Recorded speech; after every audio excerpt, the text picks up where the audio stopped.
शुद्ध पौर्णिमा हा दिवस आपण गुरुपौर्णिमा म्हणून मोठ्या आनंदाने साजरा करीत आहोत. सर्वप्रथम तुम्हा सर्वांनाच गुरुपौर्णिमेच्या हार्दिक हार्दिक शुभेच्छा.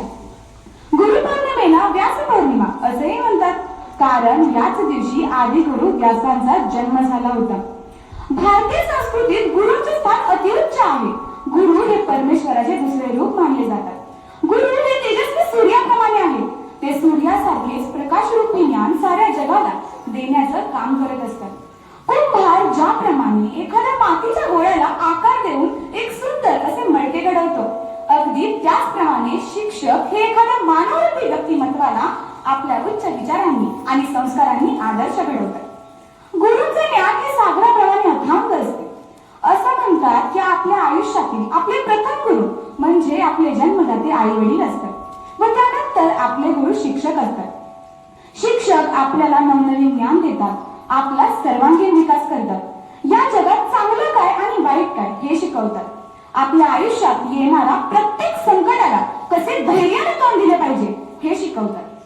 खरं तर आपल्या आयुष्यात येणारा प्रत्येक माणूस, मग तो गरीब असो वा श्रीमंत, तो आपल्या आयुष्यात येऊन आपल्याला काही ना काही शिकवून जातोच. पण त्यातून चांगलं घ्यायचं की वाईट हे प्रत्येकावरती अवलंबून असतं. आपल्याला माहीत असलेल्या गोष्टींमधील एकलव्यासारख्या शिष्याने सुद्धा आपल्या गुरूंचे म्हणजेच गुरु द्रोणाचार्यांची मातेची मूर्ती बनवून त्यांना आपले मानस गुरु मानून धनुर्विद्येत खूप अशी कला प्राप्त केली.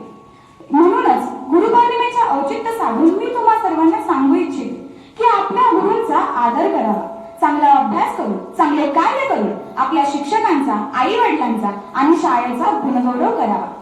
शेवटी जाता जाता एवढेच म्हणावेसे वाटते की काळोखाची रात्र जरी असली तरी साथ कंदिलाची मिळावी.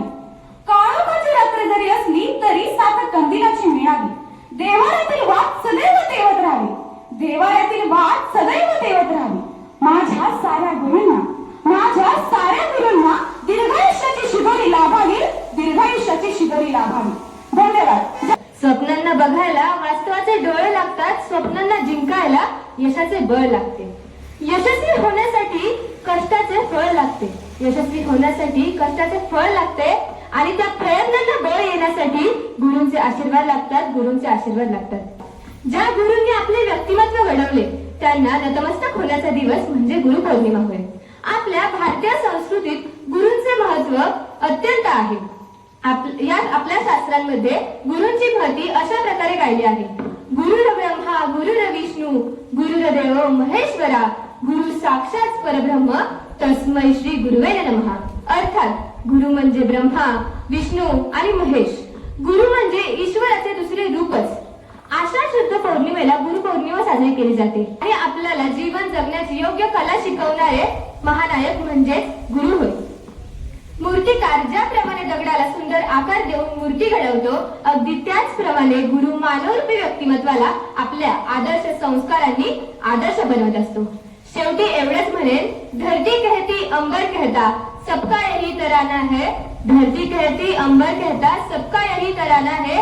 गुरु आपके होने से ही रोशन हुआ जमाना है. रोशन हुआ जमाना है. आज आपल्या आयुष्यातील गुरूंच्या प्रती कृतज्ञता व्यक्त करण्यासाठी आपण इथे जमलो आहोत. आपल्या भारतीय संस्कृतीत गुरुर ब्रह्मा गुरुर विष्णू गुरुर्देव महेश्वरा असे म्हणून गुरूंना साक्षात ईश्वराचे स्थान दिले आहे. मी तुम्हाला सांगू शकत नाही, पण महाराजांचा आदेश आला. मुलांचा एक तो रोग लागलाय. रोग कुठला? मोबाईलचा. जर जेवल्यासारखं म्हणा ना, इंग्रलेश्वर रोप लावेले द्वारी त्याचा वेणू गेला गगनावर. खरोखर ह्या 2 मुलींनी 3 मुलींनी भाषण केलं, पण अंतकरणाला समाधान वाटलं. या भविष्य काळामध्ये खरोखर नाव गाजवतील, शाळेचं गाजवतील, आई वडिलांचं गाजवतील.